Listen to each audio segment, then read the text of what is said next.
Planet অব্দি পৌঁছে দিতে। কি আজে বাজে কথা বলছো তুমি? আমার গাড়ি তোমাকে দিতে যাবো কেন? তোমাকে পৌঁছে বা দেবে কেন? এই চিঠিটা পড়ে দেখুন, তাহলে বুঝতে পারবেন যে আমি গাড়িটা কেন চাইছি। নিন। এমপ্লয়মেন্ট এক্সচেঞ্জের চিঠি? হ্যাঁ,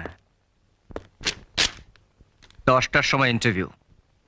আপনার কুত্তার রানী গাড়ি চাপা পড়েছে বলে আপনার কুত্তার বাচ্চারা শোকে পথ অবরোধ করেছে। আমি তো মেন রাস্তা অব্দি পৌঁছাতেই পারলাম না। সাহস দেখুন ছেলেটা, আমার বাড়িতে ঢুকে আমার সামনে দাঁড়িয়ে আমার ক্যাডারদের কুত্তা বাচ্চা বলছে।